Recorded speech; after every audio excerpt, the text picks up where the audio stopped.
नमस्कार, आप देख रहे हैं दूरदर्शन किसान कार्यक्रम हेलो किसान में आप सभी का स्वागत है। मैं हूं मोनालिसा। हेलो किसान कार्यक्रम में हम कृषि जगत से जुड़े हुए अहम विषय लेकर आते हैं आपके लिए, जिस पर हमारे खास मेहमानों से विस्तार से चर्चा होती है। आप भी इस कार्यक्रम में शामिल हो सकते हैं हमारे साथ। आप हमें टोल फ्री नंबर पर कॉल करके अपने सवाल पूछ सकते हैं और विशेषज्ञ मेहमानों से आप जानकारी हासिल कर सकते हैं। आइए सबसे पहले आपको बता दें आज के कार्यक्रम के विषय के बारे में। हेलो किसान कार्यक्रम में आज का विषय है प्राकृतिक खेती और मशरूम की खेती। जी हाँ, ये बहुत ही अच्छे विषय हैं, प्राकृतिक खेती और मशरूम की खेती। इन विषयों के बारे में अगर आप और ज्यादा जानकारी हासिल करना चाहते हैं तो आप हमारे टोल फ्री नंबर पे कॉल कर सकते हैं। नोट कर लें हमारे टोल फ्री नंबर्स। हमारे टोल फ्री नंबर है 1800-113060 और 1800-113061। ये टोल फ्री नंबर है, यानी कि मुफ्त में आप कॉल कर सकते हैं। बस आपको इस बात का ध्यान रखना है कि बातचीत के दौरान टीवी की आवाज बंद रखें और सीधे सीधे फोन लाइन के जरिए हमसे बातचीत करें। इससे बातचीत में रुकावट नहीं आती है। बहरहाल आगे बढ़ते हैं और हमारे खास मेहमानों से आपका परिचय करा देते हैं। आज हमारे साथ यहाँ पर मौजूद हैं डॉक्टर एस.के. यादव, जो कि निदेशक है कृषि विद्यापीठ इग्नू नई दिल्ली में। डॉक्टर यादव, आपका बहुत बहुत स्वागत। धन्यवाद जी। इसके अलावा हमारे साथ इस कार्यक्रम में जुड़े हुए हैं डॉक्टर अजय सिंह, जो कि क्षेत्रीय निदेशक है एमएचयू क्षेत्रीय मशरूम अनुसंधान केंद्र मुरथल, सोनीपत, हरियाणा से। डॉक्टर सिंह, आपका भी बहुत बहुत स्वागत है इस कार्यक्रम में। तो चलिए हेलो किसान कार्यक्रम में आगे बढ़ते हैं और बातचीत की शुरुआत करते हैं। तो जैसा कि हमारा पहला विषय है आज प्राकृतिक खेती, जिस पर खासा जोर दिया जा रहा है। क्या वजह है और क्या खासियत है इस तरह की खेती की, आइए इसके बारे में विस्तार से जानते हैं। तो डॉक्टर यादव, सबसे पहले तो आपसे यही हम समझना चाहेंगे कि आमतौर पर जो खेती की जाती है इन दिनों, जो एक परंपरा चली आ रही है खेती करने की, उसमें और खास तौर पर प्राकृतिक खेती जब हम कहते हैं तो उसकी इन दोनों में किस तरह का अंतर है? क्या है ये प्राकृतिक खेती? जी, भारत एक ऐसा देश रहा है जहां पर खेती से संबंधित प्रक्रियाएं 10,000 साल से पहले से चली आ रही हैं। जी। ऐसा हमें पुरातत्व एविडेंसेस से रिकॉर्ड प्राप्त हुआ है। जिस देश में 10,000 या 10,500 साल पुरानी खेती है, उस खेती के अपने एक नए तरीके की खेती करने के लिए हमें समझाने की भी जरूरत होती है। दूसरे, जो भारत में खेती होती रही है वो मुख्यतः एक प्राकृतिक खेती का रूप रहा है। अच्छा। क्योंकि शुरुआत में जब खेती होती रही है तो उसमें किसान प्रकृति के मापदंडों के अनुसार अपने खेती के पैटर्न में चेंजेस लाते थे और जो भी एक प्राकृतिक जरूरत होती थी उस हिसाब से उसमें अपने परिवर्तन के माध्यम से खेती को आगे बढ़ाते थे। जी। खेती के समय में खेती के ज़रूरत के हिसाब से कई ऐसे बदलाव किए गए समय समय पर, जिसके तहत अगर हम देखें तो हमारे जो एविडेंसेज मिलते हैं वो अगर हम ले आए 1966 के पहले की बात करें जी। तो पूरे तरीके से जो भारतीय कृषि की पद्धति रही है, लगभग हम कहेंगे 95% वो प्राकृतिक खेती का ही रूप रहा है। जी। जब से थोड़े बहुत केमिकल यूज होने लगे और खास करके 1966 के बाद जब से भारतीय कृषि में 2-3 आमूलचूल परिवर्तन किए गए, जिसमें हम ज़्यादा उपज वाली फसलों की वेराइटीज, खास करके गेहूं और धान। जी। दूसरी बात रही कि सिंचाई का जो है वो पूर्ण रूप से उपयोग करना। तीसरा जो है वो रसायनों का प्रयोग करना, चाहे वो उर्वरक के रूप में हो, चाहे वो कीटनाशी या दवाई के रूप वो बीमारियों के निवारण के लिए प्रयोग किया गया हो। इन सब कारणों से खेती का स्वरूप बदला है और उस खेती में कहीं न कहीं आज के समय में इस बात का हमको अनुभव होता है कि शायद जो हमारे देश में जो प्रकृति से हट के खेती की गई है, जिसमें रसायनों के द्वारा फसलों का उत्पादन ज़्यादा किया गया और ऐसा देखा गया कि उससे अनेक तरीके की समस्याओं का उजागर हुआ है और जिसका पूरे तरीके से वैज्ञानिक रूप में उसके रिकॉर्ड्स भी अवेलेबल हैं। तो जो खेती हम कहेंगे 1966 के बाद, जब से ग्रीन रेवोल्यूशन इस देश में आया है, इसमें हरित क्रांति की बात करते हैं, हमारे खाद्यान्न उत्पादन बढ़े हैं, इसमें कोई दो राय नहीं है। उस समय भी ऐसा था कि जो उत्पादन है उसको बढ़ाने पर जोर था, इसलिए रसायनों का अंधाधुंध इस्तेमाल उस समय से शुरू हुआ। उसमें प्राकृतिक खेती में भी आप रसायन का कम से कम प्रयोग कर सकते हैं, लेकिन उसमें प्रकृति के हिसाब से आपको चलना पड़ेगा। बिल्कुल। तो क्या तरीका होता है प्राकृतिक खेती करने का और इसके किस तरह के फायदे हैं, इसके बारे में विस्तार से आगे भी समझेंगे, लेकिन आइए उससे पहले नजर डाल लेते हैं एक रिपोर्ट पर।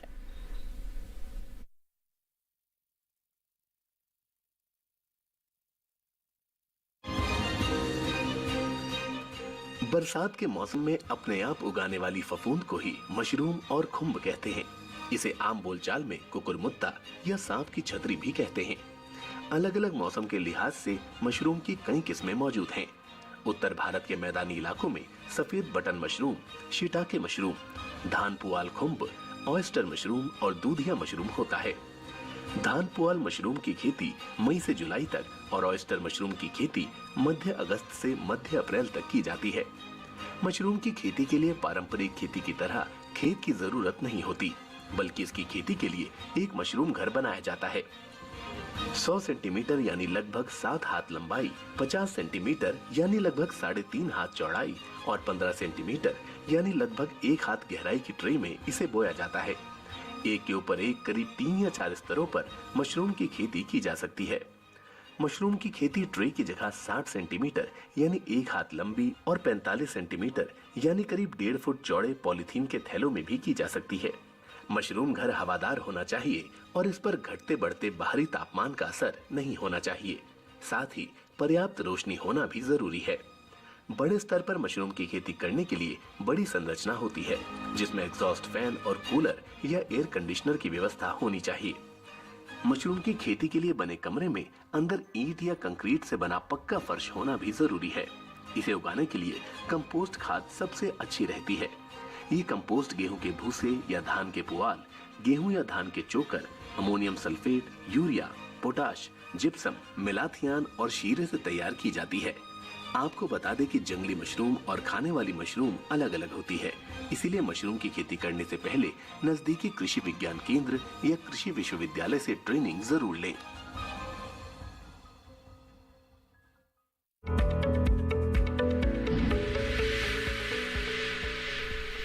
तो मशरूम की खेती से जुड़ी एक रिपोर्ट आपने अभी अभी देखी कि किस तरह से मशरूम की खेती की जा सकती है। आइए हमारे खास मेहमान से इसके बारे में और भी विस्तार से समझने की कोशिश करते हैं। डॉक्टर सिंह, बताएं हमें कि जो मशरूम की खेती है, जो कि कृषि का एक संबद्ध क्षेत्र है, किस तरह के किसान इससे जुड़ सकते हैं और किस तरह से उनकी आमदनी में इससे अच्छा खासा इजाफा हो सकता है? बहुत बहुत धन्यवाद। आप मशरूम के ऊपर जानकारी के लिए कहा है जी। मशरूम एक ऐसा खेती है जो बेजमीन की खेती है। जो लैंडलेस फार्मर है, जिसके पास अपनी जमीन नहीं है, गांव में रह रहा है, शहर में रह रहा है, वो भी इस खेती को कर सकता है। जी जी, बिल्कुल। तो जो छोटे और सीमांत किसान हैं, जिनके पास बहुत ज्यादा जो है संसाधन नहीं होते हैं, जमीन नहीं होते हैं, वो भी मशरूम की खेती कर सकते हैं और इससे अतिरिक्त आमदनी उन्हें हो सकती है। तो मशरूम की खेती के दौरान उन्हें किन किन बातों का ध्यान रखना चाहिए, आगे हम जानकारी लेंगे, लेकिन इस बीच आइए प्राकृतिक खेती के बारे में और बेहतर तरीके से समझते हैं। तो डॉक्टर यादव, आप बता रहे थे कि किस तरह से हरित क्रांति के बाद से एक दौर बदला और रसायनों का अंधाधुंध इस्तेमाल शुरू हुआ। अब प्राकृतिक खेती को कई समस्याओं के निदान के तौर पर देखा जा रहा है। देखिए, जब हम ग्रीन रेवोल्यूशन की बात करते हैं तो बहुत से ऐसे हमारे देश में जगहें हैं जहां पर आज भी प्राकृतिक खेती अपने पूर्ण रूप से मौजूद है।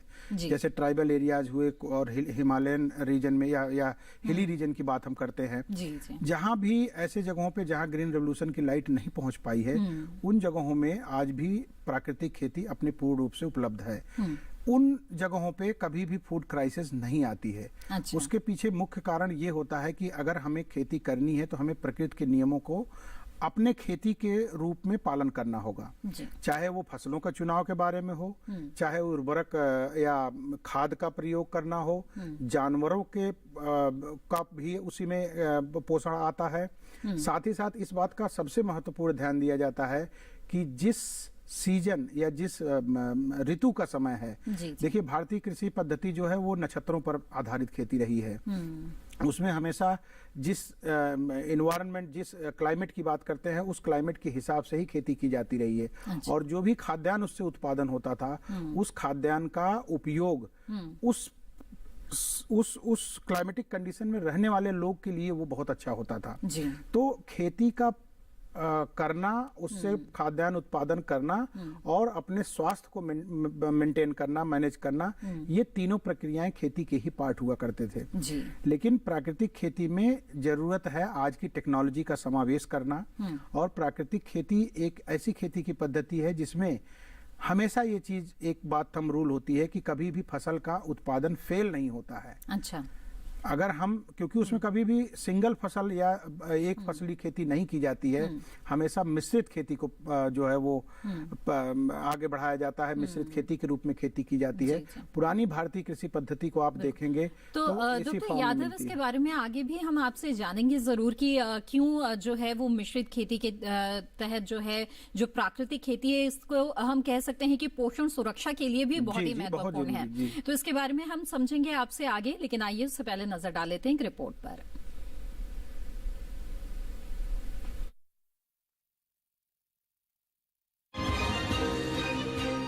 प्राकृतिक खेती एक पुरानी कृषि पद्धति है जिसका मुख्य आधार देसी गाय है। प्राकृतिक खेती भूमि के प्राकृतिक स्वरूप को बनाए रखती है। इस खेती में रासायनिक कीटनाशक का इस्तेमाल नहीं किया जाता। इस तरह की खेती में जो तत्व प्रकृति में पाए जाते हैं, उन्हीं को खेती में कीटनाशक के रूप में काम में लिया जाता है। प्राकृतिक खेती करने के कई सारे फायदे हैं। ये खेती न सिर्फ किसानों के लिए फायदेमंद है, बल्कि हमारी मिट्टी और पर्यावरण के लिए भी फायदेमंद है। अगर किसानों की दृष्टि से बात करें तो प्राकृतिक खेती करने से रासायनिक खाद पर निर्भरता कम हो जाती है, जिससे लागत में कमी आती है।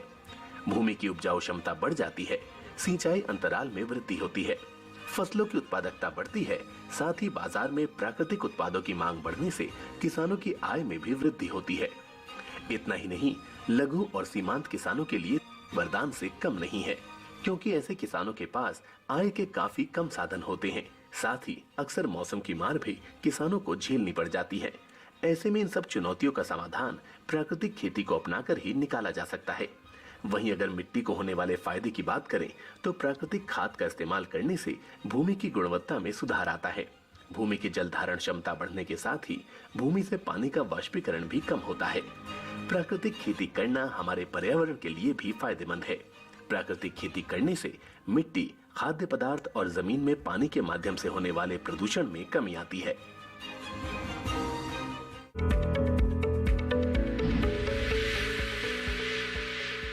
जहाँ तो रिपोर्ट आपने देखी, आइए बातचीत को यहाँ पर आगे बढ़ाते हैं। डॉक्टर यादव, जैसे कि हम बात कर रहे थे कि पोषण सुरक्षा के लिहाज से भी बहुत महत्वपूर्ण है प्राकृतिक खेती, जबकि एक भ्रांति ये फैली हुई है कि अगर अब रसायनों के इस्तेमाल से जो खेती कर रहे हैं उसको छोड़कर अगर प्राकृतिक खेती को अपनाते हैं तो उत्पादन में कमी आएगी। ये सच्चाई है ये, लेकिन ये उन जगहों पे ज्यादातर ये इसका प्रभाव ज्यादा होगा जहां जिन जगहों पे हमारी मिट्टी लगभग मर चुकी है। जैसे अगर हम बात करें तो पंजाब के क्षेत्र आएंगे, हरियाणा के क्षेत्र हैं, वेस्टर्न यूपी के, जहां भी ज्यादातर केमिकल का प्रयोग किया गया या ग्राउंड वाटर बहुत नीचे चला गया है या ग्राउंड वाटर पोल्यूटेड हो गया है फर्टिलाइजर की यूज से, पेस्टिसाइड की यूज से, वहां पर ये समस्या आएगी। लेकिन बाकी जगहों पे जैसे नॉर्थ ईस्टर्न स्टेट्स हैं, हमारे पूर्वी उत्तर पूर्वी क्षेत्र जो हैं, जितने 8 स्टेट, वहाँ पर कोई फर्क नहीं आने वाला है उत्पादन में।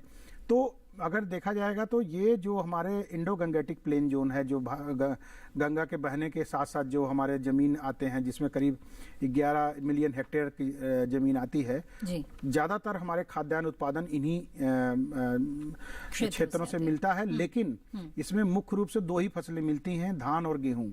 तो अगर हमें अपने खाद्यान्न को संतुलित बनाना है तो हमें और फसलों का समावेश जरूरी करना है, और उसको करना है तो आपको प्राकृतिक खेती जरूर करनी पड़ेगी, क्योंकि मिश्रित खेती इसका एक स्तंभ है। और उस स्तंभ को हमने कहीं न कहीं दरकिनार किया है, खास करके इन क्षेत्रों में जहां पर हमने केमिकल का यूज बहुत ज्यादा किया है। डॉक्टर यादव, आपको रोकना पड़ेगा, इस वक्त एक कॉलर हमारे साथ जुड़ते हैं, उनका सवाल यहाँ ले लेते हैं। नंदस्वरूप मिश्रा जी इस वक्त बाराबंकी उत्तर प्रदेश से हमारे साथ जुड़े हुए हैं। नंदस्वरूप जी, स्वागत है आपका, पूछे अपना सवाल। नमस्ते मैडम, मेरा नाम नंदस्वरूप बाराबंकी। मैं जानना ये चाहता हूँ कि जिस हिसाब से हमारी जनसंख्या बढ़ रही है, रकबा हमारा घट रहा, तो हमें पुरानी पद्धति की खेती करनी चाहिए, जिसे प्राकृतिक खेती कहते हैं। ऐसी दफा में देसी हल का उपयोग करते हैं, बैलों का उपयोग करते थे, जो शारीरिक मेहनत करते थे, तो उसको पुनः पाने के लिए हमें हाथ में क्या करना चाहिए। तो दूसरी जो मशरूम की खेती होती है तो बांग्ला बनाते, पूरा लागत लगाते, अगर 1 महीना 2 महीना लेके 5 साल हमारा खाली पड़ा रहता, तो ऐसी कोई प्रजाति में जो 12 मास हमें मशरूम की फलत देते रहे, हमारा फायदा होता है। जी बिल्कुल। आइए, पहले आपने प्राकृतिक खेती के बारे में पूछा, तो क्यों ना इसी के बारे में जानकारी जी, हम सब लोग जानते हैं कि प्राकृतिक खेती में मेहनत भी करते थे और साथ साथ हमारे संतुलित खाद्यान्न उपलब्ध रहते थे।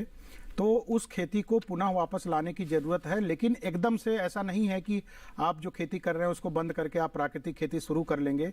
भारत सरकार के माध्यम से बहुत से प्रयास किए जा रहे हैं, बहुत से इसमें स्कीम्स लाई जा रही हैं, उनसे फायदा लीजिए, ट्रेनिंग लीजिए, पहले उसको समझिए, क्योंकि अभी खास करके इन जगहों पे जहां हम बात करते हैं कि गंगा के किनारे वाले इलाके या गंगा जहां से बहती इंडो गंगेटिक प्लेन जोन जिसको हम कहते हैं, इस जोन में जो हमारा मुख्य बाउल ऑफ द ग्रेन्स है, मतलब खाद्यान्न का कटोरा है, इन जगहों पर खेती के जो तरीके हैं उसको एकदम से चेंज नहीं करने की जरूरत है।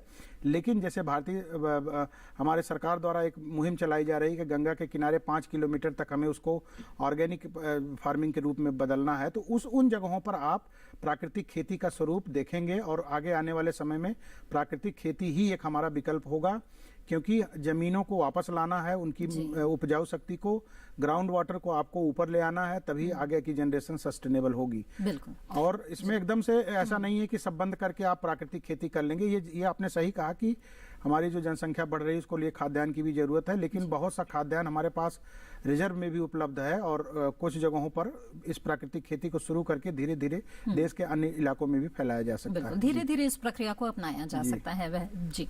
आगे बढ़ते हैं, अगले कॉलर इस बीच हमारे साथ जुड़ गए हैं, उनका सवाल लेते हैं। शुभम जी इस वक्त औरैया बिहार से हमारे साथ जुड़ रहे हैं। जी शुभम जी, स्वागत है आपका, पूछिए अपना सवाल। मैम, प्राकृतिक खेती की तुलना में केमिकल खेती में ज्यादा पैदावार होता है। अच्छा, ठीक है, आइए पैदावार की ही बात हो रही है, इसी के बारे में और बेहतर तरीके से समझते हैं। तो इनका भी यही कहना है कि रासायनिक खेती में पैदावार ज्यादा हो रही है। बताना चाहता हूँ शुभम जी को, बिहार में 2 फसलों में विश्व रिकॉर्ड उत्पादन हुआ है, एक तो आलू और धान में, दोनों जो है वो जैविक खेती के माध्यम से उगाए गए हैं। तो ऐसा नहीं है प्राकृतिक खेती में उत्पादन कम नहीं होता, बहुत सी ऐसी फसलों की जातियां हैं जो बहुत ऊंची उत्पादन देने वाली हैं और उनका मैनेजमेंट बहुत ही कम पैसे के लिए जरूरत, मतलब उसमें कॉस्ट ऑफ इसमें एक्सपेंडिचर बहुत कम पड़ता है, खर्च बहुत कम पड़ता है, उसके बावजूद भी उसका उत्पादन बहुत ज़्यादा होता है। लेकिन उन वेराइटीज़ को लाने की ज़रूरत है, ऐसी वेराइटी लगभग विलुप्त हो रही हैं, उनको वापस लाने की ज़रूरत है और इसीलिए इस खेती की अभी ज़रूरत महसूस हो रही है लोगों में और इसको एक मतलब उपक्रम के माध्यम से, इसको प्रोजेक्ट मोड में इसको चला करके इसको आगे बढ़ाने की जरूरत है। जी, आइए आगे बढ़ते हैं। एक और कॉलर इस बीच हमारे साथ जुड़ गए हैं, हीरालाल जी राजस्थान से इस समय हमारे साथ जुड़े हुए हैं। हीरालाल जी स्वागत है आपका, बताइए आप क्या जानना चाहते हैं। मैडम, मैं ये जानना चाहता हूँ कि हमें राजस्थान उदयपुर का जो जिला है, हमारे यहाँ पे कौन कौन सी फसल हो सकती है प्राकृतिक खेती के बारे में? कौन सा जिला है? उदयपुर का कौन सा? अरे उदयपुर जिला में तो सब खेती हो सकती है, आप वहाँ के रहने वाले हैं, आपको पता नहीं, सब सारे फसल उगाई जा सकती है उदयपुर। वहाँ पर तो खेती के लिए हमारा क्लाइमेट शूट करेगा क्या? कौन सा? मशरूम जो बता रहे हो आप खेती?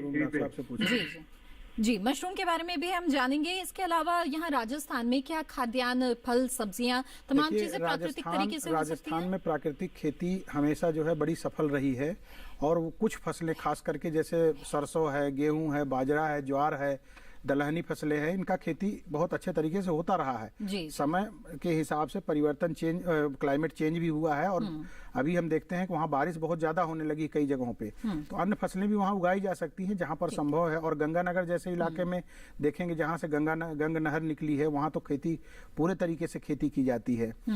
अब कुछ जगहों पे जैसे जैसलमेर या जहाँ पर ज्यादा रेत है वहाँ पर खेती की संभावनाएं कम है, लेकिन अन्य जगहों पर आज भी राजस्थान में सामान्य रूप से खेती की हर प्रक्रियाएं की जा सकती हैं और हर फसल उगाई जा सकती है। बशर्ते आपको ध्यान देना है कि हमें जो वहां पर स्थानीय फसलों की वेराइटीज हैं उनको आप उगा सकते हैं। बिल्कुल, तो उन्हीं किस्मों का चुनाव करें जो आपके क्षेत्र विशेष के लिए है। और यहाँ पर उन्होंने मशरूम के बारे में भी जानना चाहा, तो आइए इसका भी जवाब ले लेते हैं। डॉक्टर अजय सिंह जानना चाहते थे हीरालाल जी की क्या उदयपुर में वो मशरूम की खेती कर सकते हैं या नहीं?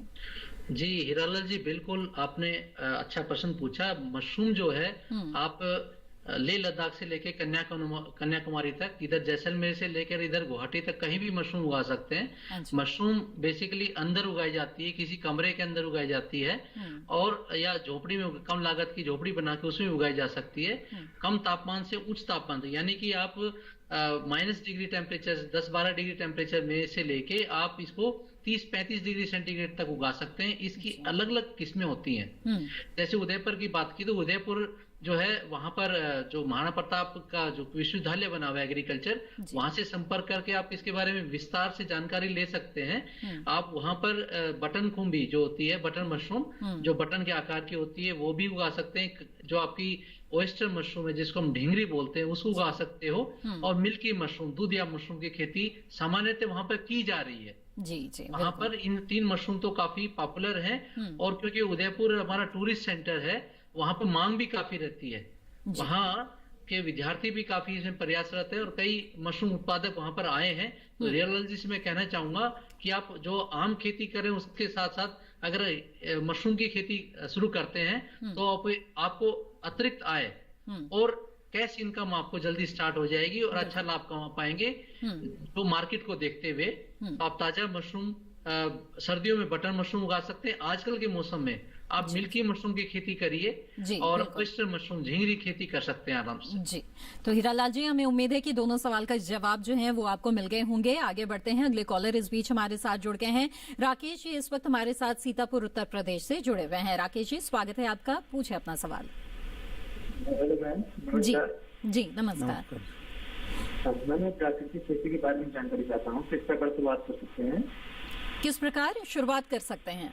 सबसे पहला शुरुआत यह है कि अपने जमीन में आप जो है प्राकृतिक उर्वरकों का प्रयोग करें और फसलों की जो बुआई करनी है ऐसी स्थानीय किस्मों का चुनाव करें जो वहां पर पहले उगती रही हैं और कहीं न कहीं वो विलुप्त होने के कगार पे हैं। दूसरा, उन्हीं वेराइटीज में कुछ ऐसी किस्में मिलेंगी आपको जो कि उत्पादन में थोड़े से ज्यादा उत्पादन देती हैं, लेकिन आजकल के जो हाइब्रिड्स हैं उनके कंपैरिजन में कम देती हैं। तो ऐसी वेराइटीज को भी आप अपने खेत के छोटे टुकड़े से शुरुआत करके खेती कर सकते हैं। तो आप पहली फसलों के किस्मों का चुनाव करें जो स्थानीय रूप में उपलब्ध रही हैं, उनको आप खोजें और आप के क्षेत्र में जो कृषि विज्ञान केंद्र हैं उनसे सहायता ले सकते हैं या किसी भी स्थानीय कृषि विश्वविद्यालय से ले सकते हैं। जैसे सीतापुर में है तो सीतापुर जिले में भी कृषि विज्ञान केंद्र है, वहां से भी संपर्क कर सकते हैं और उन किस्मों के बारे में जानकारी लेके उन किस्मों को आप अपने खेत में लगाइए और आपका खेत एक मॉडल के रूप में भी निकल करके सामने आएगा, लोग उससे भी जानकारी लेंगे। तो आप खेती पहले शुरुआत करें कि जमीन में केमिकल का प्रयोग एकदम से कम कर दें और दूसरा जो प्राकृतिक खाद है उसका प्रयोग शुरू करें। प्राकृतिक जो है किस्मों को लगा करके खेती की प्रक्रिया शुरू करें। बिल्कुल। तो राकेश जी, हमें उम्मीद है कि जरूर आप शुरुआत करेंगे प्राकृतिक खेती की और ये आपके लिए बहुत ही फायदेमंद साबित होगा। आगे बढ़ते हैं, अगले कॉलर हमारे साथ जुड़ गए हैं अमरेंद्र कुमार जी लखीसराय बिहार से, उनसे बात करते हैं। अमरेंद्र जी, स्वागत है आपका, पूछे अपना सवाल। जी जी, मैं ये पूछना चाहता हूँ जी कि हमारे जैसे इस बार हमने जो धान का उत्पादन किया, ठीक है, हेलो जी, बैकग्राउंड में कुछ तो उस धान के उत्पादन में मैंने अर्थाभाव कहिए, फर्टिलाइजर का अभाव कहिए, समय पर पैसा नहीं है, समय पर फर्टिलाइजर नहीं, तो हमने एक भी नहीं, 0 फर्टिलाइजर से धान का उत्पादन लिया। ठीक है। और नॉर्मल जो लोग सब फर्टिलाइजर दिए, पूरा दवा का स्प्रे 4 बार किए पेस्टिसाइड का, अच्छा, उनका भी वही 35 मन मतलब 14-15 क्विंटल का बीघा गया और हमारा भी वही गया धान। ठीक। तो हम चाहते हैं कि उसमें हम गन्ना का खेती करें। मेरे पास दोमट मिट्टी भी है और केवाल भी है, मतलब प्योर मिट्टी जो होता है जिसमें गोली नहीं होती। अच्छा, तो हम गन्ना का कौन सा वेराइटी करें और प्राकृतिक खेती में हम किस तरह से करना है ये चाहते हैं, ताकि उसमें सुभाष पालेकर जी के माध्यम से उस तरीके से खेती में सुनते हैं कि बहुत मुनाफा होता है गन्ना के गुड़ बनाने में। तो जरा इस पर हमको कुछ गन्ना का वेराइटी हमारे यहाँ के लायक बता देते। ठीक है। देखिए, लखीसराय से हैं ये, बिहार के इलाके से।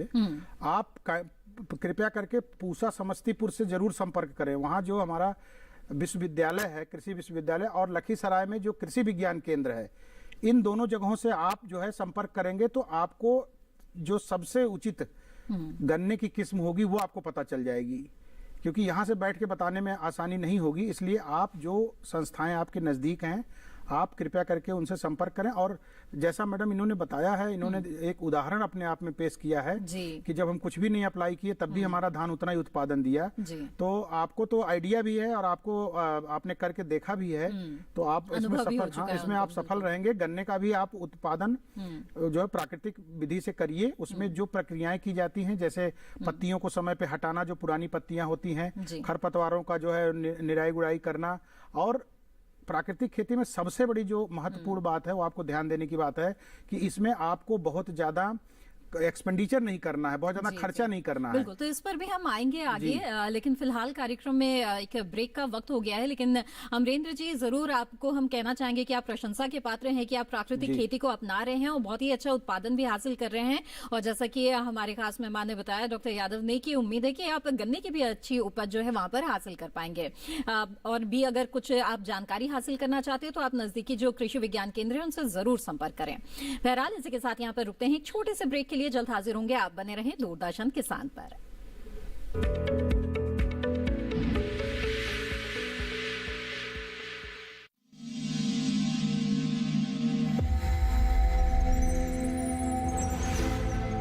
आत्मनिर्भर किसान भारत की शान। उत्पादन में आत्मनिर्भर होने के साथ साथ फसल की कटाई के उपरांत उपज की हानि को रोकने, ग्रामीण क्षेत्रों में रोजगार सृजन करने और बीज से बाजार तक के विजन को मजबूती देने के उद्देश्य से 1 वर्ष पूर्व माननीय प्रधानमंत्री श्री नरेंद्र मोदी जी ने एक महत्वाकांक्षी केंद्रीय योजना एग्रीकल्चर इंफ्रास्ट्रक्चर फंड की शुरुआत की।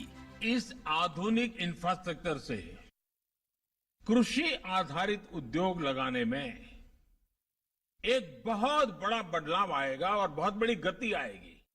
साथियों, अब हम उस स्थिति की तरफ बढ़ रहे हैं जहां गांव के कृषि उद्योगों से फूड आधारित उत्पाद शहर जाएंगे और यही तो आत्मनिर्भर भारत अभियान का संकल्प है। एग्रीकल्चर इंफ्रास्ट्रक्चर फंड से पात्र लाभार्थी गोदामों का निर्माण कर सकते हैं, छटाई या ग्रेडिंग इकाई, पैकिंग हाउस, सप्लाई चेन और कोल्ड चेन जैसी सुविधाएं या फिर प्राथमिक कृषि प्रसंस्करण केंद्र की स्थापना कर सकते हैं। इस योजना के तहत पात्र लाभार्थियों को 2 करोड़ रुपए तक के ऋण पर अधिकतम 7 वर्ष के लिए ब्याज में 3% तक की छूट दी जा रही है। ऋण पुनर्भुगतान के लिए 6 महीने से 2 वर्ष तक मोरेटोरियम की सुविधा भी उपलब्ध है। इस योजना ने अब तक सफलता की कई मिसालें कायम की हैं, जैसे कि मध्य प्रदेश के लाभार्थी श्री विपिन त्रिपाठी ने एग्रीकल्चर वेस्ट से बायोफ्यूल बनाने का इनोवेटिव प्राइमरी प्रोसेसिंग सेंटर लगाया है।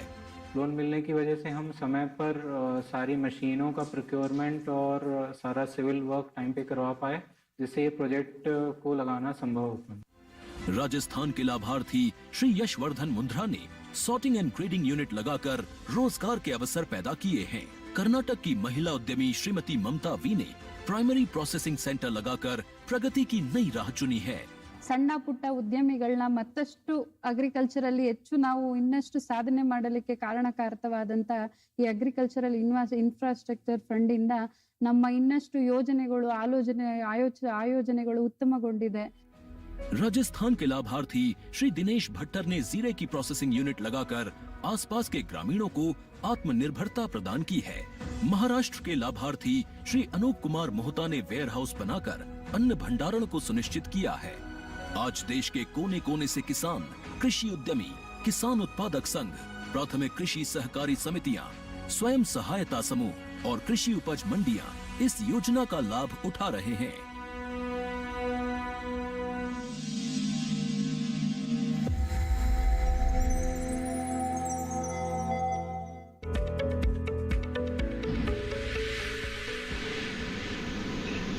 ब्रेक के बाद आप सभी का फिर से स्वागत है कार्यक्रम हेलो किसान में। आज इस कार्यक्रम में हम प्राकृतिक खेती और मशरूम की खेती के बारे में चर्चा कर रहे हैं। इन विषयों के बारे में अगर आप भी जानकारी हासिल करना चाहते हैं तो आप हमारे टोल फ्री नंबर पर कॉल करके सवाल पूछ सकते हैं और हमारे विशेषज्ञ मेहमानों से आप राय ले सकते हैं। बातचीत को यहाँ पर आगे बढ़ाते हैं और डॉक्टर यादव आपसे प्राकृतिक खेती के बारे में बात करना चाहेंगे। जो साथ ही हमारे साथ मशरूम की खेती से जुड़े हुए मेहमान भी जुड़े हुए हैं, उनसे भी बातचीत को आगे बढ़ाते हैं। और डॉक्टर अजय सिंह, आपसे जानना चाहेंगे, मशरूम की खेती अगर किसान करना चाहते हैं तो शुरुआत कैसे करें? मशरूम की खेती की बेसिकली एक आर्टिफिशियल खेती है, इसलिए उसका प्रशिक्षण आवश्यक है। जी जी। पर ये जरूर है कि ये गांव में भी हो सकती है, शहर में भी हो सकती है, इसको आप कहीं भी कर सकते हैं। और ये एक लैंडलेस जो एंटरप्रेन्योर है उसके लिए बहुत अच्छा साधन साबित हो रहा है। कम जिस तरह जमीन हमारी बंटवारा बढ़ रहा है, जमीन की काश्त कम आती है, तो उसमें मशरूम एक अल्टरनेटिव एंटरप्रेन्योर डेवलप होके आता है। तो उस तरह काफी जो है नौजवान साथियों ने इसको अपनाया है और अच्छा लाभ कमा रहे हैं। माननीय प्रधानमंत्री का जो आह्वान है कि हम किसान की आय दोगुनी करें, ये मशरूम अपनाने से कि केवल किसान की आय बढ़ती है, दोगुनी होती है, एक 4 गुना तक बढ़ जाती है जी। इस मशरूम उत्पादन में। विशेषकर जो एग्रो वेस्ट का इस्तेमाल होता है, जो भी फसलों के अवशेष हैं, उन सभी का इस्तेमाल करके मशरूम का उत्पादन किया जा सकता है। दूसरा ये कि मशरूम सारे साल उत्पादन किया जा सकता है, अलग अलग समय पे अलग अलग मशरूम किस्में उगाई जा सकती हैं। उगाने हमारे देश में 4 प्रकार के जो मशरूम है वो पॉपुलर हैं, किसानों ने अपनाया है। सर्द ऋतु में बटर मशरूम का उत्पादन करते हैं, और जो सर्द ऋतु के बाद जो मौसम आता है उसमें हम ऑयस्टर मशरूम, झिंगली मशरूम की खेती करते हैं जी। भरी गर्मी में मिल्की मशरूम की खेती की जाती है। और नॉर्थ ईस्ट जो उत्तर पूर्वी राज्य है, जहां पर जो कोस्टल बेल्ट है, वहां पर ज्यादातर पैडी स्टार मशरूम की, जिसको हम धान की पुआल वाली मशरूम कहते हैं, उसकी खेती कर रहे हैं। पर जिस प्रकार ग्लोबलाइजेशन हुआ है, वर्ल्ड ओवर लोग इधर से उधर जा रहे हैं, यानी कि जो बिजनेस पर्पस के लिए है, तो जो खाने की हैबिट है वो उसके हिसाब से मशरूम की उपलब्धता अब हमेशा रहती है। तो मार्केट को देखते हुए हम मार्केट के अनुसार जो डिमांड है, जो आवश्यकता है, उसके हिसाब से मशरूम उगा के अपनी बिक्री कर सकते हैं, और लोगों ने इसको अपनाया है। जो हमारी जो ट्रेडिशनल खेती है वो साइड में रह गई है। इस प्रकार की जो खेती, उन्नत खेती जिसको हम कहते हैं, जो हॉर्टिकल्चर की तरफ जिससे आय दुगनी हो रही है, उसमें मशरूम एक अपना रोल अदा किया है और अच्छा लाभ कमा रहे हैं। केवल मशरूम उत्पादन से ही न केवल इसके अलावा जो है मशरूम के जो अनेक उत्पाद जो बनते हैं, जिसमें मशरूम का चाहे अचार है, चाहे ड्राई मशरूम है, चाहे मशरूम के पाउडर है, बिस्किट्स है, ये काफी मार्केट में प्रचलित हो गए हैं और तुम जो है उससे अच्छा लाभ कमा रहे हैं। इसके अलावा बिल्कुल डॉक्टर सिंह, माफ कीजिएगा, आपको यहाँ पे रोकना पड़ेगा। एक कॉलर हमारे साथ जुड़ गए हैं, उनका सवाल यहाँ ले लेते हैं। धीरज जी इस वक्त मध्य प्रदेश से हमारे साथ जुड़े हुए हैं। धीरज जी, स्वागत है आपका, पूछिए अपना सवाल। हेलो जी जी मैम, हमें मध्य प्रदेश में मशरूम के लिए ट्रेनिंग चाहिए, मतलब कहाँ से मिलेगी? मतलब ठीक है, डॉक्टर सिंह बताएं कहाँ से प्रशिक्षण ले सकते हैं? जी जी जी धीरज जी, मध्य प्रदेश में आपके जो भी नजदीक कृषि विश्वविद्यालय है वहां से संपर्क कर सकते हैं। दूसरा, वहाँ कृषि विज्ञान केंद्र नजदीक है, वहां से संपर्क कर सकते हैं। अन्यथा आप जो हमारा महाराणा प्रताप बागवानी विश्वविद्यालय की वेबसाइट है, आप उसको नोट डाउन कर लीजिए, www.mhu.ac.in।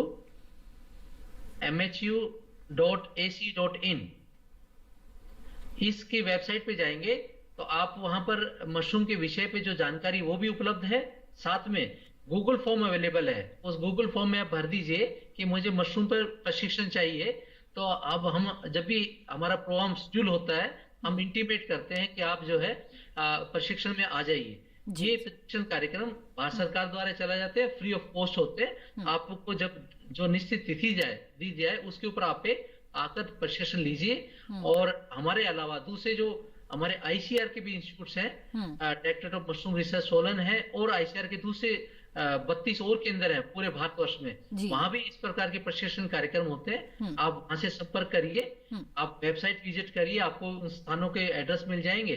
आप प्रशिक्षण प्राप्त करके जरूर इस व्यवसाय को अपनाइए, आपको लाभ होगा, आपको अपना व्यवसाय मिलेगा, आप दूसरे भाइयों को भी व्यवसाय दे पाएंगे। बिल्कुल धीरज जी, उम्मीद है आपके सवाल का जवाब मिल गया होगा। आगे बढ़ते हैं, अगले कॉलर हमारे साथ जुड़ गए हैं, उनका सवाल लेते हैं। नारायण राठौड़ जी इस वक्त देवास मध्य प्रदेश से हमारे साथ जुड़े हुए हैं। नारायण जी, स्वागत है आपका, पूछिए अपना सवाल। नारायण जी, मेरी आवाज मिल रही है आपको? जी जी मैडम जी, टीवी की आवाज बंद रखिएगा, अपना सवाल पूछ सकते हैं आप। जी पूछे अपना सवाल। जी, मैं नारायण राठौड़ बोल रही हूँ, मध्य प्रदेश देवास से। जी, ये इसमें प्राकृतिक खेती में सरकार का क्या योगदान रहता है और कितने % किसान को सब्सिडी मिलती है, या क्या योजना है, इस संबंध में जानकारी चाहता हूँ। बिल्कुल, बहुत ही अच्छा सवाल है, आइए जानते हैं। बताए डॉक्टर यादव जी। क्या नाम बता? नारायण जी। जी नारायण जी, ये जो होता है इसमें दोनों तरीके से आपको सुविधाएं मिलती है, राज्य सरकार की तरफ से भी और केंद्र सरकार की जो ये परियोजनाएं होती हैं। इसके लिए आप देवास जिले के जो कृषि अधिकारी हैं, कृषि अधिकारी देवास से बात करें उनसे, और सब्सिडी के बारे में पूरी जानकारी वहीं से प्राप्त होगी। बहुत सी ऐसी स्कीम्स होती हैं, जो योजनाएं होती हैं जो राज्य सरकार अपने जो राज्यवासी हैं उनके लिए अलग से चलाती है। तो मध्य प्रदेश में हो सकता है कोई ऐसी परियोजना हो जो भारत सरकार की परियोजना के अलावा या जो राज्य सरकार की एक मुख्य परियोजना रही उसके अलावा भी कोई ऐसी परियोजना होगी जो छोटे छोटे व्यवसायों के लिए भी दे रहे होंगे सब्सिडी, उसको भी आपको पूरी जानकारी मिलेगी। तो आप कृषि अधिकारी से, जिला कृषि अधिकारी देवास से संपर्क करें।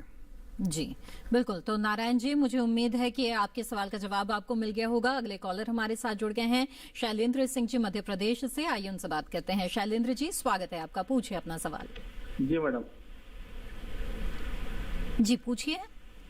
जी मैडम, बताइए अपना सवाल, क्या जानना चाहते हैं? मैडम, ये जो प्राकृतिक खेती है और मशरूम की खेती है जी, इसके लिए हमें गवर्नमेंट से कोई सब्सिडी, कोई सहायता मिलती है क्या? जी। और प्राकृतिक खेती के साथ में अपनी जो सामान्य खेती को कैसे कर सकते हैं? ठीक है, आइए जानते हैं। पहले प्राकृतिक खेती से जुड़ा प्राकृतिक खेती में देखिए, जैसे हमें वर्मी कंपोस्ट बनाने के लिए या केचुआ खाद के लिए सब्सिडी प्रदान की जाती है। साथ ही साथ अगर हम जैविक खेती करते हैं तो उसमें जब हमें सर्टिफिकेशन कराना पड़ता है, प्रमाणीकरण, उसके लिए भी सब्सिडी मिलती है। तो मैं आपसे निवेदन करूंगा कि अपने जिले के कृषि अधिकारी से सब्सिडी के बारे में बात करें। और जैसा आपने पूछा कि जो हमारी अभी की खेती है, वर्तमान की जो कृषि पद्धति है, उसके साथ प्राकृतिक खेती अगर हमें करनी है तो कैसे करें, तो हम आपसे निवेदन करेंगे कि जैसा हमने अभी अपने चर्चा के दौरान बताया कि आप अपने जो पूरे आपके पास जो खेत है उसके कुछ टुकड़ों को आप प्राकृतिक खेती के तहत विकसित करें, और विकसित करने के लिए उसमें प्राकृतिक खाद डालें, और जो उसमें स्थानीय किस्में हैं फसलों की उन किस्मों को ले आएं जो किस्में पहले वहां उगती रही हों। इसकी जानकारी आप अपने गांव के बुजुर्गों से प्राप्त कर सकते हैं। कृषि विज्ञान केंद्र जो आपका होगा वहां से प्राप्त कर सकते हैं। मैं तो कहूँगा सबसे अच्छा है आप अपने गांव के जो पुराने लोग हैं जो खेती करते रहे हैं उनसे जानकारी प्राप्त करें, और कोशिश करें कि उन जो वेराइटीज़ को, उन किस्मों को पुनः अपने खेत में ले आएँ और उनकी खेती की पद्धति शुरू करें, और तब आपको पता चलेगा कि वो वेराइटीज हमारे लिए कितनी अच्छी रही हैं। जी। तो इससे खेती शुरुआत आप करें, और कोशिश करें कि थोड़ा बहुत आपको ऋतुओं के बारे में भी जानकारी लेनी चाहिए, थोड़े बहुत नक्षत्रों के बारे में भी जानकारी लेनी चाहिए, और जो हमारी किस्में होती हैं उन नक्षत्रों और ऋतुओं के हिसाब से ही वो विकसित की गई हैं, और वो समय समय पर उसमें केवल ये परिवर्तन किया गया कि उनके साथ अन्य फसलों को मिक्स करके ही खेती की जाती रही है प्राकृतिक खेती के माध्यम से। तो ऐसा काम आप भी शुरू कर सकते हैं। बिल्कुल। तो शैलेंद्र जी, आपके प्राकृतिक खेती से जुड़े सवाल का जवाब हमने ले लिया। आइए अब मशरूम से जुड़ा आपका जो सवाल है उसका जवाब लेते हैं। तो डॉक्टर सिंह बताएं कि मशरूम की खेती के लिए क्या किसानों को किसी तरह की सब्सिडी दी जाती है? मशरूम का जो है सब्सिडी स्टार्ट करने के लिए जो उद्यान विभाग है, हर स्टेट में, हर राज्य में जो उद्यान विभाग है उनके माध्यम से सब्सिडी दी जाती है। ये mission for integrated horticulture development, जिसको MIDH बोलते हैं, वो हर राज्य ने लागू किया है, भारत सरकार का कार्यक्रम है। और उसमें जो है कृषि जो मशरूम को अपनाने के लिए 40% सब्सिडी है। यानी कि अगर मशरूम की अब उगाने के लिए आपको रूप बनाना है तो उसके ऊपर भी आपको 40% सब्सिडी मिलेगी। इसी तरह अगर मशरूम के लिए खाद बनाने के लिए यूनिट लगानी है, मशरूम के बीज बनाने की यूनिट लगानी है, तो सब पे 40% सब्सिडी है। तो इस प्रकार की जो सब्सिडी का प्रावधान है वो जो उद्यान विभाग है हर राज्य का, उनके जो जिला उद्यान अधिकारी है या उद्यान विकास अधिकारी, उनके माध्यम से सब्सिडी मिलती है। तो काइंडली उनसे संपर्क करें, आपको जरूर सहायता मिलेगी। बिल्कुल। आइए अब आगे बढ़ते हैं। अगले कॉलर हमारे साथ जुड़ गए हैं पप्पू यादव जी, रतलाम मध्य प्रदेश से। इनसे बात करते हैं। जी पप्पू जी, बताइए क्या जानना चाहते हैं, क्या सवाल है आपका? हाँ मैम, मेरा सवाल ये है। Hello ma'am. जी जी जी पप्पू जी, हम आपको सुन पा रहे हैं, आप अपना सवाल पूछ सकते हैं। हाँ मैम, हमें कौन सी वैरायटी लगानी चाहिए मशरूम की? अच्छा ठीक है, आइए जानते हैं। डॉक्टर सिंह बताएं कि रतलाम मध्य प्रदेश में मशरूम की कौन सी वैरायटी ले सकते हैं? अभी अगर बात करते हैं इस समय की, तो आप जो ढेंगरी मशरूम है और उसके बाद मिल्की मशरूम, इन दो मशरूम की खेती बिना मौसम को बदले कर सकते हैं। क्योंकि जो ढेंगरी मशरूम की जो तापमान की रिक्वायरमेंट है वो है 20 से 35 डिग्री तक, यानी कि 20 से 30 डिग्री आप कमरे का तापमान मेंटेन करेंगे तो ये मशरूम की पैदावार हो जाएगी। इसी तरह जो मिल्की मशरूम है उसकी जो तापमान की रिक्वायरमेंट है वो 25 से 35 डिग्री सेंटीग्रेड है। तो आप गर्मी का जो मौसम आ रहा है, इस समय आप जो ऑयस्टर मशरूम यानी कि ढींगरी मशरूम और दूसरी जो मिल्की मशरूम है उसकी खेती कर सकते हैं। और अधिक जानकारी के लिए जैसे मैंने बताया, आप वेबसाइट से या नजदीक कृषि विश्वविद्यालय वहां से संपर्क करके जानकारी प्राप्त कर ले और कर ले, इसको कर सकते हैं आप। बिल्कुल। डॉक्टर सिंह, यहाँ पर आपसे जानना चाहेंगे कि मशरूम की खेती अगर करना चाहते हैं तो उसके लिए स्थान का जो चुनाव है वो किन बातों के आधार पर करना चाहिए और कंपोस्ट की जो तैयारी है वो किस तरह से करें?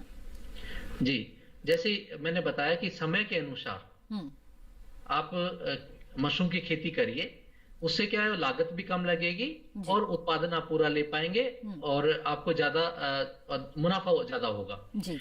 अब रही स्थान की बात, जो स्थान है, आप मशरूम इंडोर क्रॉप है यानी कि अंदर लगाई जाती है, इसको प्रकाश की आवश्यकता नहीं है, ये भी नहीं कि अंधेरा ही चाहिए, पर क्योंकि सीधी धूप नहीं चाहिए, इसको नमी चाहिए, इसलिए कोई भी कमरे में जो आपका स्पेयर हो, खाली हो, उसमें कर सकते हैं या उसका निर्माण भी कर सकते हैं। अच्छा। लागत कम लगाना चाहते हैं आप टेम्परेरी स्ट्रक्चर बना सकते हैं, धूप ना अंदर जाए उससे प्रोटेक्ट करना है, बारिश सीधी ना जाए उससे प्रोटेक्ट करना है। पर अगर आप पुली हाउस बनाएंगे तो तापमान ज्यादा भी हो जाएगा, इसलिए जो किसान है वो सीजन के हिसाब से खेती करते हैं, तो टेम्परेरी झोपड़ी की बना लेते हैं, उसमें बना लेते हैं, जो धान की पुआल उसकी बना लेते हैं, सरकंडे उसकी बना लेते हैं, या कमरे का निर्माण करते हैं उसमें खेती कर लेते हैं। तो टेम्परेरी आप कम लागत का कमरा बना के मशरूम की खेती कहीं भी कर सकते हैं। जैसे मैंने बताया कि ऊपर हम लेह लद्दाख से लेके कन्याकुमारी तक मशरूम की खेती कर सकते हैं। दूसरी बात है कि कंपोस्ट की, जो कंपोस्ट है यानी कि बटन मशरूम अगर आप लगाना चाहते हैं, तो जो धान की पुआल है या गेहूं का भूसा है या जो हमारी फसलों के अवशेष है दूसरे, चाहे गन्ने की पाती है, चाहे दलहनी फसलों का वेस्ट है, चाहे सरसों का वेस्ट है, उसमें उनको हमको गलाना पड़ता है, गीला करते हैं। गीला करने के उपरांत उसमें कुछ खादे डालते हैं, चाहे उसके मुर्गी की बीट है, चाहे उसमें आपका जिप्सम है, चाहे आपका जो छाने से आटे का, उन सब का प्रयोग करके हम उसको उल्टा पलटी करके उसको 1 महीने तक लगभग गलाते हैं, तो खाद तैयार हो जाता है। या आप तैयार खाद ले सकते हैं, नजदीक कोई भी मशरूम की यूनिट है जो बटन मशरूम उगा रहे हैं, वहां से खाद ले सकते हैं और उसमें बीज डाल के उगा सकते हैं, रोज सर्दी में उसका उत्पादन कर सकते हैं। दूसरी जो मशरूम, जैसे मैंने अभी मिल्की मशरूम बताई आपको या ऑयस्टर मशरूम बताई, ढींगरी मशरूम बताई, उनमें आपको केवल भूसे को गीला करना है और वो भी गर्म पानी में 1 घंटे के लिए रखिए और उसके बाद उसको पानी से निकाल दीजिए। जब पानी निचुड़ जाए अच्छी तरह, उसमें बीज डाल दीजिए। जो बीज की प्राप्ति है वो भी किसी भी जो स्पान लेबोरेटरी है वहां से प्राप्त करके बिजाई किए, लगभग बिजाई के 15 से 20 दिन बाद आप मशरूम प्राप्त कर सकते हैं। हाँ, केवल नमी और तापमान की आवश्यकता है। नमी जो है 80-90% हो और तापमान जो है जैसे जो मशरूम लगाइए उसके हिसाब से हो। ढींगरी लगाइए तो माफ कीजिएगा, यहाँ पर आपको रोकना पड़ रहा है। इस वक्त हमारे साथ एक कॉलर जुड़ गए हैं, उनका सवाल यहाँ पर पहले ले लेते हैं हम। देवी सिंह जी इस वक्त खुर्जा उत्तर प्रदेश से हमारे साथ जुड़ गए हैं। जी, स्वागत है आपका, पूछिए अपना सवाल। देवी सिंह जी, मेरी आवाज मिल रही है आपको? हेलो देवी सिंह जी, क्या आप मुझे सुन पा रहे हैं? हेलो, चलिए लगता है हमारा संपर्क टूट गया है। बातचीत को यहाँ पर आगे बढ़ाते हैं और डॉक्टर यादव, प्राकृतिक खेती के बारे में आपसे जानना चाहेंगे। जिसकी बातचीत हो रही थी, जो लागत है ये बहुत ही महत्वपूर्ण होता है किसानों के लिए। कई बार हम देखते हैं कि वो लागत तो काफी लगा देते हैं, आमदनी उतनी नहीं हो पाती है, लेकिन प्राकृतिक खेती के बारे में कहा जाता है कि न्यूनतम लागत इसमें आती है, वो कैसे? देखिए, प्राकृतिक खेती एक ऐसी खेती की पद्धति है जिसमें जो खेत से जो उत्पादन मिलता है, खेत में बहुत से ऐसे उत्पादन होते हैं जो हम सीधे तौर पे उसको उपयोग कर लेते हैं, कुछ होते हैं जो प्रोसेसिंग करके करते हैं, कुछ होते हैं जिनको रिसाइकिल करना पड़ता है। इसलिए खेत की सारी ज़रूरतें खेत से ही पूरी होती हैं ज़्यादातर, मतलब 90 से ऊपर प्रतिशत। इसलिए किसानों की जो लागत होती है वो इसमें कम होती जाती है। दूसरा, अगर हमारे देश में किसानों को आत्मनिर्भर बनाना है तो यही एक शायद विकल्प है। आने वाले समय में क्या परिवर्तन होगा इसका हम नहीं कह सकते, लेकिन इतना जरूर है कि जो भारतीय कृषि पद्धति या प्राकृतिक खेती है, इसके माध्यम से हम आत्मनिर्भर किसानों को बना सकते हैं, क्योंकि लागत कम है, उत्पादन बहुत ज्यादा कम नहीं है, जैसा आपने उदाहरण के तौर पे देख लिया। कि हमारी जो पुरानी किस्में हैं अगर उनको आप लगाते हैं तो उत्पादन और ज़्यादा मिलेगा आपको।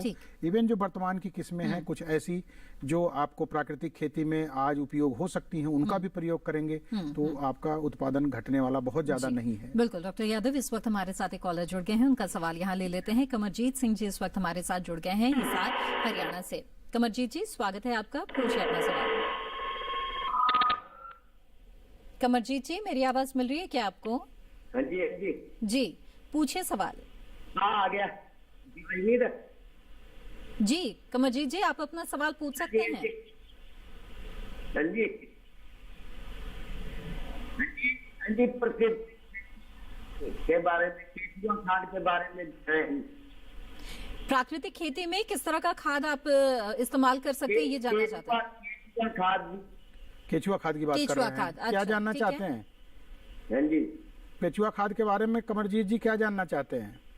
ये कैसे बनती है, क्या? हाँ देखिए आप हिसार से हैं, वहाँ हिसार एग्रीकल्चर यूनिवर्सिटी है और वहाँ पर कृषि विज्ञान केंद्र भी है।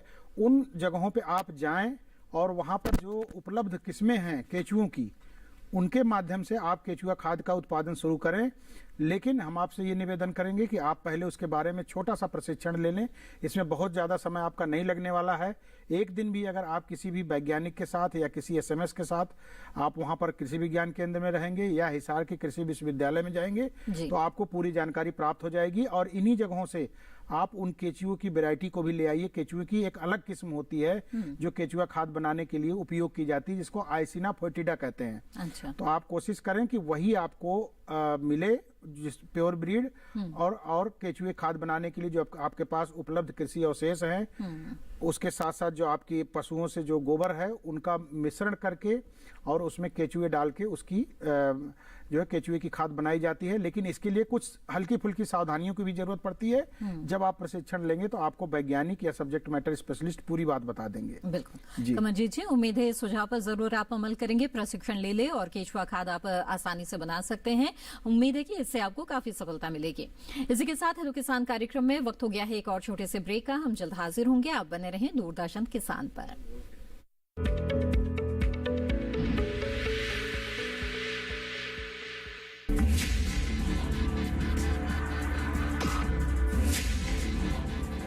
भोजन, जल और शुद्ध वातावरण हमारे जीवन का मुख्य आधार है और कृषि इसका मूल स्तंभ।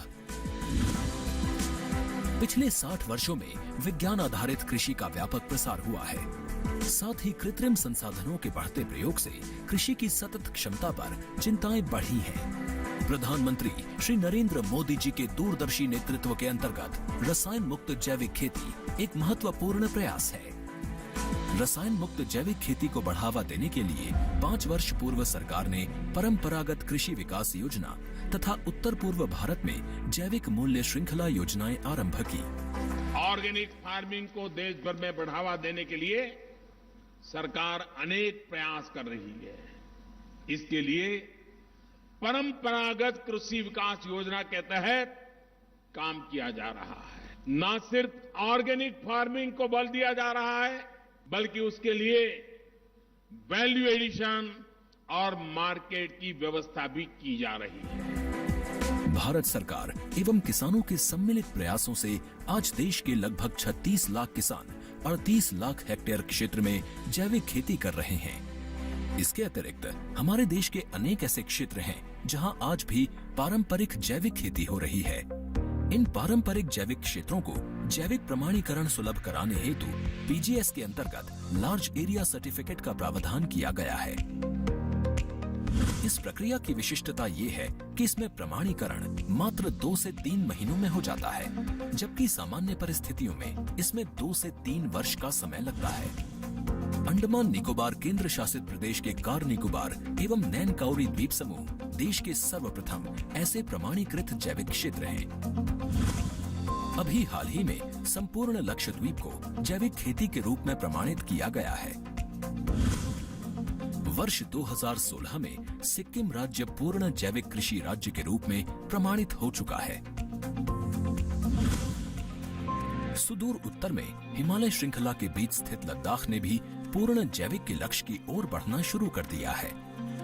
जैविक उत्पादों को बाजार सुलभ कराने तथा किसानों की उपभोक्ताओं तक पहुंच बनाने के लिए एक समर्पित जैविक खेती पोर्टल भी बनाया गया है। जैविक खेती पोर्टल के जानकारी मंच और विपणन मंच के माध्यम से किसानों को उच्च गुणवत्ता उत्पादन तथा बाजार उपलब्ध कराया जा रहा है। आशा है देश के सभी राज्य अपने जैविक क्षेत्रों का विस्तार करेंगे और देश में जैविक कृषि क्रांति को मजबूत करने में योगदान देंगे। जैविक उत्पादों की देश और विदेशों में बढ़ती मांग तथा जैविक उत्पादों का बढ़ता बाजार, किसानों की उपभोक्ताओं तक पहुंच तथा जैविक एफपीओ द्वारा जैविक कृषि व्यापार में भागीदारी हमारे किसानों को अपनी आय बढ़ाने का अवसर दे रहा है।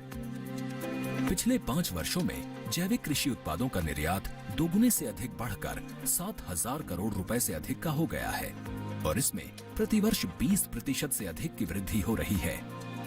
उम्मीद है पारंपरिक क्षेत्र के किसान भी इस बढ़ते बाजार से लाभान्वित होंगे और जैविक कृषि आंदोलन को आगे बढ़ाएंगे। किसानों की मुस्कान समृद्ध हिंदुस्तान की है पहचान।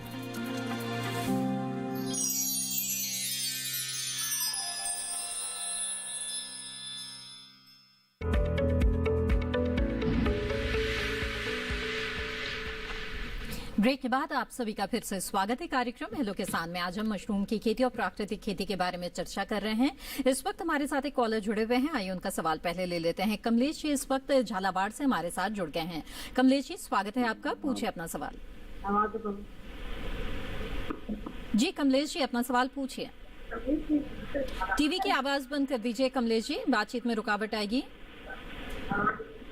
मैम ये मशरूम के लिए परीक्षण के लिए कहाँ जाना पड़ेगा? जी ठीक है, डॉक्टर सिंह बताएं कि झालावाड़ से ताल्लुक रखते हैं कमलेश जी, और ऐसे में मशरूम के प्रशिक्षण के लिए कहाँ संपर्क करें?